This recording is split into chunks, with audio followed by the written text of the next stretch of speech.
श्रीमती राजकुमारी, पत्नी स्वर्गीय रामकुमार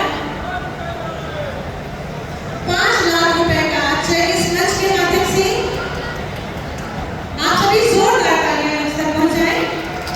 श्रीमती कवली, पत्नी स्वर्गीय महके, मुख्यमंत्री कृषक दुर्घटना कल्याण योजना के अंतर्गत आपको 5 लाख रुपए का चेक इस मंच के माध्यम से आप सभी की लगातार तालियां अपेक्षित है। बाढ़ प्रभावित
साहिब आलम पुत्र नूर आलम और आशीष यादव पुत्र शोभाराम यादव। आप सभी को बहुत सारी शुभकामनाएं और बधाई। बहुत बहुत धन्यवाद, आभार माननीय मुख्यमंत्री जी। विरासत और विकास के मूल मंत्र के साथ माननीय मुख्यमंत्री जी की मैया की, सरयू मैया की, मां पाटेश्वरी की, मां पाटेश्वरी की, वंदे वंदे वंदे।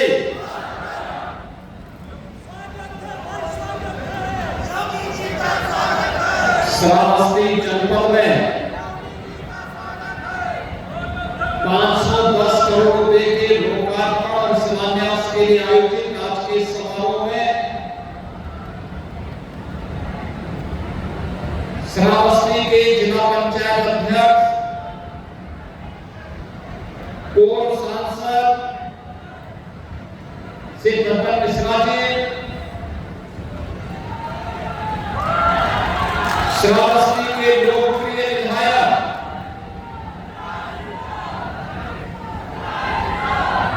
श्री राम फेरन पांडे जी, विधान परिषद के सदस्य श्री साकेत मिश्रा जी,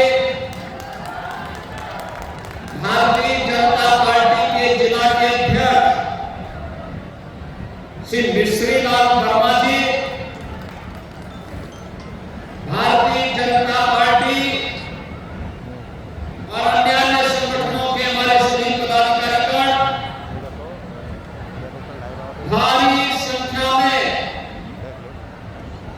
आज के इस कार्यक्रम में उपस्थित श्रावस्ती के मेरे सभी उपस्थित बहन और भाइयों, ये मेरा सौभाग्य है कि शारदीय नवरात्रि की इस पावन अवसर पर आज मुझे श्रावस्ती जनपद में आकर के आप सब से संवाद बनाने, माता जानकी के वन के समय की इस पावन धरा को नमन करने और महर्षि वाल्मीकि के श्री चरणों में नमन करने का सौभाग्य प्राप्त हो रहा है। इस अवसर पर त्रिकालदर्शी ऋषि महर्षि वाल्मीकि को नमन करते हुए साक्षात लक्ष्मी मां जानकी को नमन करते हुए आप सभी का मैं हृदय से अभिनंदन करता हूं, स्वागत करता हूं। बहनों और भाइयों, हमारा श्रावस्ती जनपद आज का नहीं, इस जनपद का इतिहास पौराणिक काल से इसका महत्व रहा है। पौराणिक काल से श्रावस्ती भगवान राम के पुत्र लव के द्वारा अपनी राजधानी बसाई गई थी इसी श्रावस्ती में। यही श्रावस्ती है जहां पर भगवान बुद्ध ने ज्ञान प्राप्त होने के उपरांत लोक कल्याण के लिए सर्वाधिक 24 से अधिक चातुर्मास व्यतीत किए थे। उनकी साधना से पवित्र हुई है श्रावस्ती। इस श्रावस्ती जैन तीर्थंकरों की भी पावन धरा रही है, उनकी साधना और सिद्धि की भूमि रही है। भगवान संभवनाथ इसी पावन धरा में अवतरित हुए थे और महाराज सुहेलदेव ने विदेशी आक्रांताओं को धो चकाने का काम इसी धरती से करने का काम किया।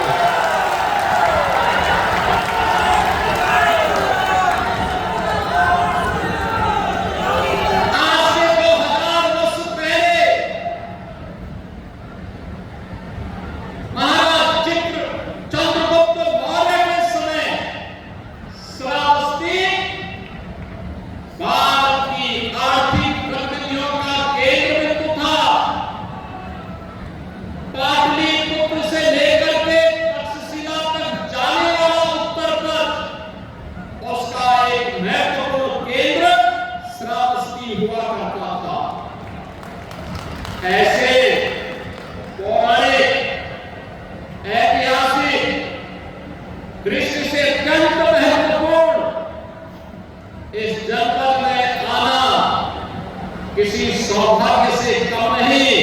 और जब आए हैं तो शारदीय नवरात्रि और विजयादशमी का उपहार देकर के भी जाएं, ये अत्यंत महत्वपूर्ण है। आप सीधे हमारे जनप्रतिनिधिगण माननीय विधायक रामभरत पांडे जी, विधान परिषद सदस्य श्री साकेत मिश्रा जी, जिला पंचायत अध्यक्ष रतन मिश्रा जी, इन सबके सहयोग से जो योजनाएं जनपद श्रावस्ती को स्वीकृत हुई उनका लोकार्पण और शिलान्यास हुआ है। 510 करोड़ रुपए की लागत की परियोजनाएं एक साथ आपको प्राप्त हो जाएगी। और जो आए हैं भगवान वाल्मीकि का पावन आश्रम है, 7 अक्टूबर को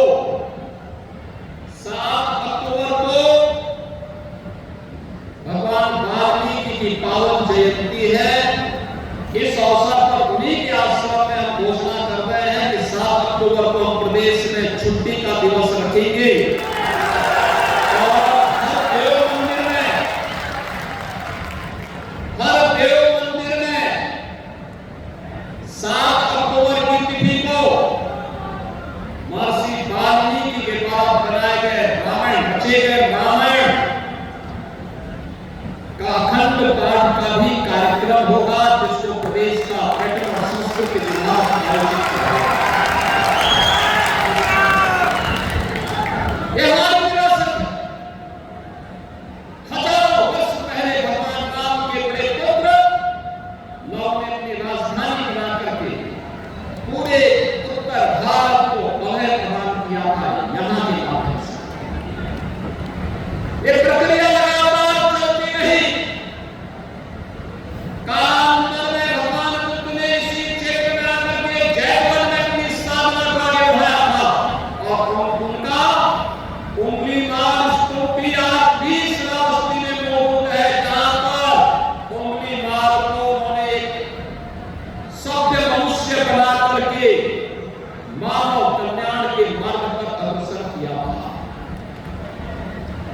भगवान संभवनाथ की जैन तीर्थंकर, तृतीय जैन तीर्थंकर की पावन धरा भी ये रही है और अनेक तीर्थंकरों का पावन सानिध्य भी श्रावस्ती में प्राप्त होगा। बहनों और भाइयों, महाराज सुहेलदेव ने विदेशी आक्रांता सवार मसूद को यही की धरती पर धूल में मिटाने का, मिट्टी में मिलाने का काम किया था। और इसीलिए इन सभी महापुरुषों के श्री चरणों में, तीर्थंकरों के चरणों में, भगवान बुद्ध के चरणों में, माता जानकी नव उसके चरणों में और महर्षि वाल्मीकि के चरणों में नमन करते हुए मैं आप सबको हृदय से निवेदन करता हूं। एक तरफ हम विकास की प्रक्रिया के साथ प्रधानमंत्री मोदी जी के नेतृत्व में आगे बढ़ रहे हैं। नया भारत का दर्शन हो रहा है। विकास और विरासत की एक नई आभा देश के अंदर देखने को मिल रही है। आपने देखा होगा 500 वर्षों का इंतजार समाप्त करके अयोध्या में भगवान राम का भव्य मंदिर का निर्माण हो गया। लोगों को गलतफहमी थी ये कैसे होगा, तब भी हर सनातन धर्मावलंबी एक ही बात कहता है, एक ही कहता है, राम लला हम आएंगे, मंदिर नहीं बनाएंगे।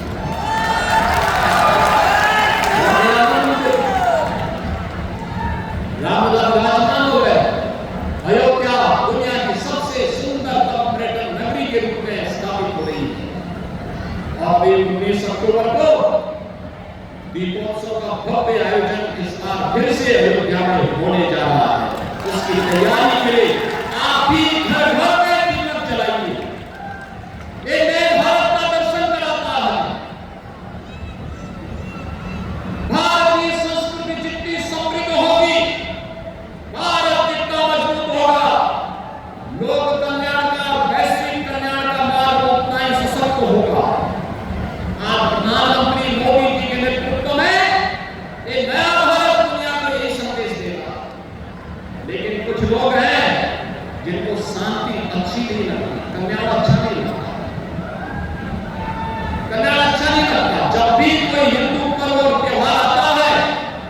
उनको गर्मी आने लगती है और उनकी गर्मी को शांत करने के लिए हमें पेंटिंग का सहारा लेना होता है।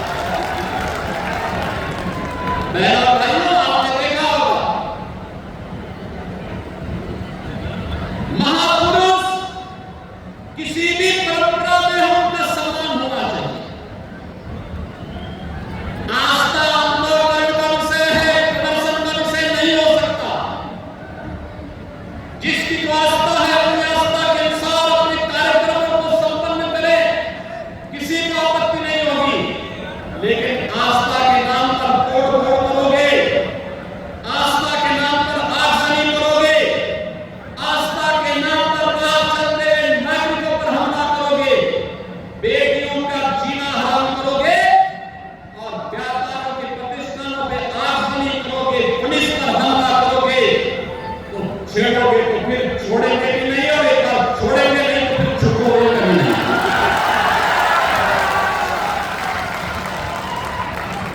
आपने देखा होगा एक तरफ इस्लाम के में कहते हैं कि हम बुत परस्ती का विरोध करते हैं, ये उनका विषय है, उनका दर्शन अंतिम फिलॉसफी है। हम तो मूर्ति पूजक हैं, हम मूर्ति पूजक हैं, भगवान की उपासना करते हैं। साकार ब्रह्म का भी और निराकार ब्रह्म की उपासना सनातन धर्म की इसकी इजाजत देता है।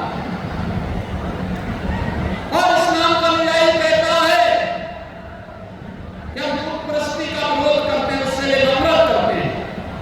और दूसरी तरफ आए लोग मोहम्मद कहकर के अव्यवस्था आगजनी तोड़-फोड़ का सहारा ले रहे हैं। उन्हें मालूम है कि शारदीय नवरात्रि है, विजयादशमी का पर्व है और शारदीय नवरात्रि को अगर अव्यवस्था पैदा करोगे, चंड-मुंड बनकर के कार्य करोगे तो मां भगवती कभी बर्दाश्त नहीं करेगी। मां भगवती को ऐसे चंड और मुंडों को रोकने का ही कार्य करती है। इसीलिए सभी सनातन धर्मावलंबी मां भगवती दुर्गा की पूजा इसीलिए करती है जिससे शक्ति अर्जित कर सके।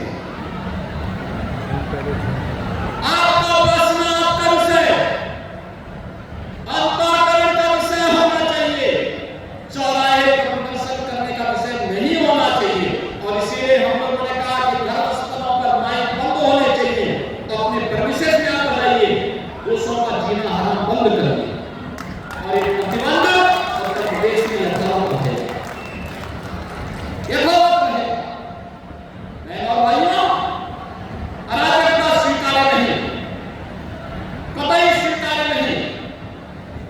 हम सम्मान सबको देंगे, सुरक्षा सबको देंगे, लेकिन अगर किसी ने सुरक्षा के साथ खिलवाड़ करने का दुस्साहस किया, निर्दोष नागरिकों पर हमला किया, बेटी की सुरक्षा, व्यापारी के प्रतिष्ठानों में आगजनी करने का दुस्साहस किया, तो कोई नहीं, उसकी कई पीढ़ियों के सामने ऐसी कार्रवाई करेंगे कि उनके लिए नजीर बन जाएगा।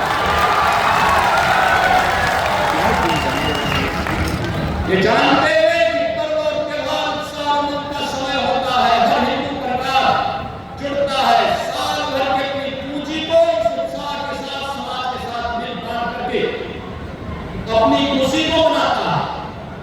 कोई हिंदू कोई सनातन धर्मावलंबी भेदभाव नहीं करता किसी के साथ, कोई भी उसके साथ मिलकर के पर्व और त्योहार मना सकता है, कोई दिक्कत नहीं। लेकिन पर्व और त्योहारों में करना,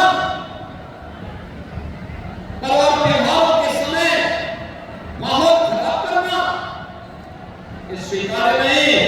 और मैं फिर कहूंगा कि अगर किसी ने सड़कों पर प्रदर्शन करके उपद्रव करने का दुस्साहस किया, और मैं ये भी कहूंगा उनको चेतावनी दे रहा हूं, उन लोगों को जो कायरों की तरह, कुछ दिनों की तरह बच्चों और महिलाओं को आगे करने का काम कर रहे हैं, याद रखना इसकी भारी कीमत चुकानी पड़ेगी उनको, अगर उन्होंने किसी भी पर्व और त्योहार में व्यवधान डालने का काम किया। एक और ध्वनि की सरकार विकास करा रही है। आपने देखा होगा मंच पर भी हमने हर जाति हर समुदाय के लोगों को यहाँ पर सरकार की कल्याण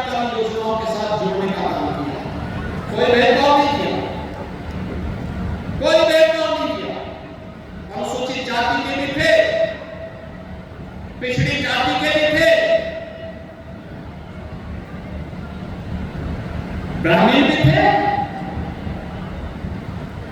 हर एक को सुविधा मिलनी चाहिए, सम्मान मिलना चाहिए, संरक्षण मिलना चाहिए।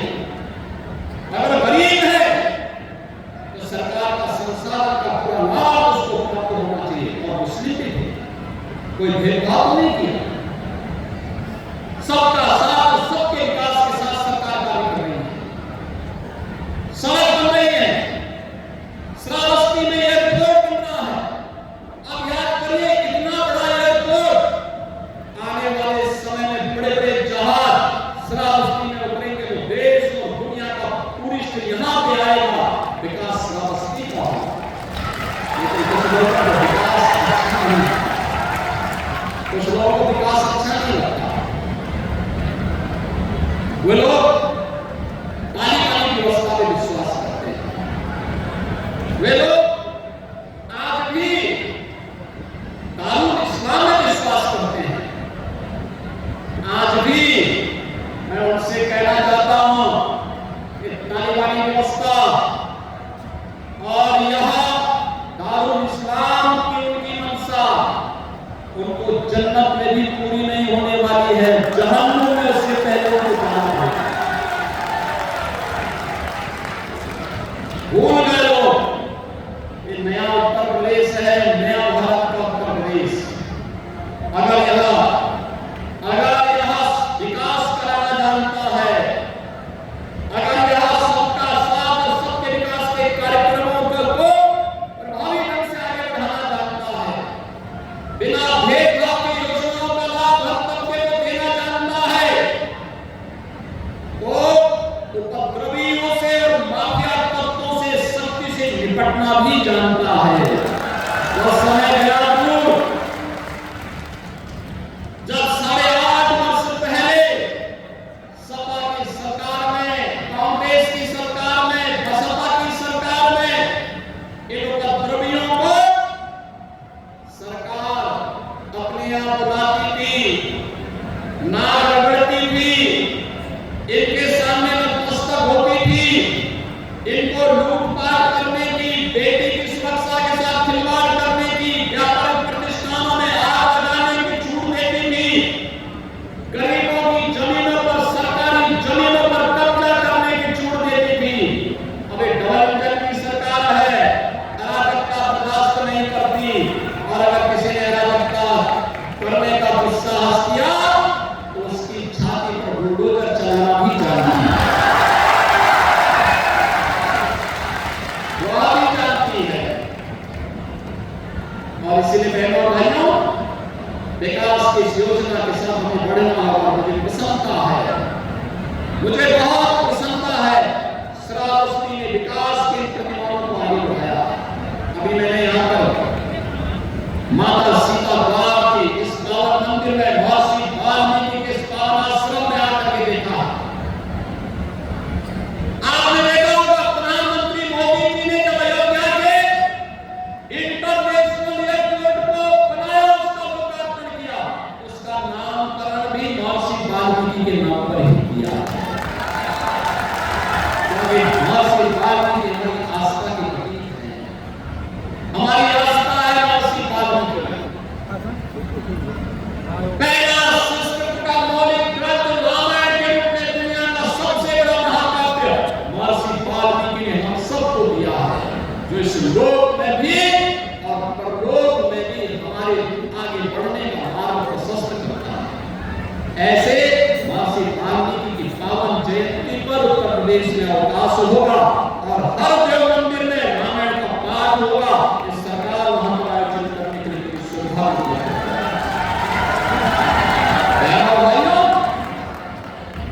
अभी मैं आया हूं यहां से केसरगंज के उन क्षेत्रों से जहां पर भेड़िया का आतंक है, और मैंने कहा है जिन लोगों के पास मकान नहीं होगा, सर्वे का काम लगभग पूरा हुआ है, उन सबको एक आवास उपलब्ध करवाएंगे। श्रावस्ती के भी, बहराइच के भी, बलरामपुर के भी, मोटा के भी, जो भी ऐसे लोग होंगे सबके घर में सबको उपलब्ध करवाएंगे। जिसके पास राशन कार्ड नहीं होगा उसको राशन कार्ड में मिलेगा, जिसके पास उपचार के लिए सुविधा नहीं उसको आयुष्मान कार्ड या मुख्यमंत्री कहा तो उससे हम पैसा देंगे। राम फेरा जी जितना नाम देते सबको पैसा देते, सैकड़ों लोगों के नाम पे मुख्यमंत्री तो उसने उपचार के लिए श्रावस्ती के नागरिकों को मुक्त करवाया है। श्रावस्ती से हमने फ्लाइट चलाई कि राम फेरा जी ने यहाँ से तमाम कार्यकर्ताओं को उस यात्रा में अपने साथ सहभागी बना करके वायु दर्शन भी कराया था, कैसे हवा में उड़ा था याद देखने को हमें। और इसके लिए भाइयों आप चिंता मत करिए, ये डबल इंजन की सरकार विरासत का सम्मान भी करेगी, विकास भी कराएगी, आपका सुरक्षा भी करने के लिए प्रतिबद्ध है। आपके सम्मान के लिए आने वाली पीढ़ी के लिए विकसित उत्तर प्रदेश के नए ध्यान के साथ आगे बढ़ेगी। विकसित उत्तर प्रदेश आने वाली पीढ़ी के अगले 22 वर्ष के अंदर कैसा उत्तर प्रदेश होना चाहिए, उस उत्तर प्रदेश के लिए। और मैं आप सबसे कहूंगा, हमने 12 सेक्टर तय किए, शिक्षा, स्वास्थ्य, कृषि और जल संसाधन, रोजगार और स्किल मिशन, इंफ्रास्ट्रक्चर, इन्वेस्टमेंट, शहरीकरण, पर्यटन, इमर्जिंग टेक्नोलॉजी, इन सभी 12 सेक्टर को लेकर के हम लोगों ने अभियान को आगे बढ़ाया है। इससे संबंधित साहित्य और ग्राम पंचायत को उपलब्ध करवाया है। कल मैंने ग्राम प्रधानों के साथ संवाद किया था, बहराइच के लिए ग्राम प्रधान से मैंने, श्रावस्ती के लिए ग्राम प्रधान जी के साथ मैंने संवाद किया था और भाइयों मुझे अच्छा लगा, बहुत अच्छी बात उन्होंने कही। विकास के सकारात्मक सोच के साथ हमारी ग्राम पंचायतें आगे बढ़ रही है। मेरा मानना है ग्राम पंचायत आत्मनिर्भर होगी, नगर पंचायत आत्मनिर्भर होगी, उत्तर प्रदेश को कोई आत्मनिर्भर होने से रोक नहीं सकता। उत्तर प्रदेश आत्मनिर्भर होगा तो विकसित भी और लक्ष्य को प्राप्त करने के लिए आप सभी समर्थ उत्तर प्रदेश पोर्टल पर क्यूआर कोड को स्कैन करते हुए अपने सुझाव भेज सकते हैं और जो भी अच्छे सुझाव आएंगे उन सुझावों को हम सम्मानित भी करने वाले हैं। जिले स्तर पर भी करेंगे और प्रदेश स्तर पर भी करने जा रहे हैं। और इसीलिए विकसित भारत के लिए, विकसित उत्तर प्रदेश, विकसित उत्तर प्रदेश के लिए विकसित श्रावस्ती आज की आवश्यकता है आपको इस पूरे अभियान के साथ जोड़ने के लिए। आज 510 करोड़ रुपए की परियोजनाओं का सौगात यहाँ मिल रहा है। ये शिक्षा से है, उच्च शिक्षा से है, सड़क से है, ब्रिजेज से है, पशुधन से भी है, जीवन के विभिन्न आयामों को समेटे हुए इन 510 करोड़ रुपए के उपहार के लिए श्रावस्ती वासियों को मैं हृदय से बधाई देता हूं और यहाँ के प्रशासन से कहूंगा, जनप्रतिनिधियों से भी आग्रह करूंगा कि जल्दी से एयरपोर्ट की 8 हेक्टेयर लैंड बाकी रह गई, इसको अधिग्रहण कर दीजिए। एक बड़ा एयरपोर्ट श्रावस्ती में बन जाएगा, सीधे देश और दुनिया की फ्लाइट यहीं खुलेगी और टूरिज्म का एक नया डेस्टिनेशन श्रावस्ती बनेगा। श्रावस्ती को आगे बढ़ने से अब कोई रोक नहीं पाएगा। अभी तो हम प्रयास कर रहे हैं श्रावस्ती से अयोध्या होते हुए प्रयागराज के लिए एक 4 लेन की व्यवस्था हो जाए। हमारा प्रयास है कि लखनऊ को बहराइच से हम 4 लेन के साथ जोड़ रहे हैं और इसको हम श्रावस्ती तक बढ़ाने के लिए मैंने उनसे कहा कि श्रावस्ती तक जाओ ही पूरा भगवान के पुत्र लौटे बसाइए श्रावस्ती। भगवान बुद्ध ने सर्वाधिक चातुर्मास समाज किए हैं। तीर्थंकरों की भूमि है। महाराज चंद्रगुप्त मौर्य ने उत्तर का केंद्र बिंदु यहाँ श्रावस्ती को बनाया था और महाराज सहेल देव ने विदेशी आक्रामकों को रोकने का कार्य इसी श्रावस्ती से किया। ऐसी धारा का विकास आज की आवश्यकता है और उसी आवश्यकता के लिए शारदीय नवरात्रि के अवसर पर मैं आपके बीच में आया हूँ। मुझे बहुत अच्छा लगा। श्रावस्ती आगे बढ़ रहा है पर्व और त्योहार को शानदार तरीके से सरकार के गाइडलाइन के अनुसार उत्साह के साथ हम आयोजित करें। उत्साह के साथ, उमंग के साथ, जोश होना चाहिए, लेकिन जोश में होश भी होना चाहिए। इस उत्साह और उमंग के साथ पर्व और त्योहार को मनाएंगे तो बहनों भाइयों, अनंत काल तक पर्व और त्योहारों का लाभ हम सबको प्राप्त होगा। आप सबको मैं जगतजननी मां भगवती पाटेश्वरी से प्रार्थना करता हूं कि उसका कृपा आप सब पर बराबर बनी रहे। मर्यादा पुरुषोत्तम प्रभु श्री राम के श्री चरणों में नमन करते हुए प्रार्थना करता हूं, उनकी कृपा आप पर बनी रहे। महर्षि वाल्मीकि से प्रार्थना करता हूं, उनकी कृपा हमारी श्रावस्ती पर बनी रहे। भगवान बुद्ध और सभी पूज्य तीर्थंकरों से यही प्रार्थना करता हूं, उनकी कृपा दृष्टि इस श्रावस्ती जनपद पर बना रहे। श्रावस्ती जनपद विकास के पथ पर अग्रसर हो, इस विश्वास के साथ आप सबको विजयादशमी की भी मंगल में शुभकामनाएं देते हुए अपनी वाणी को देता हूं। मेरे साथ बोलेंगे जय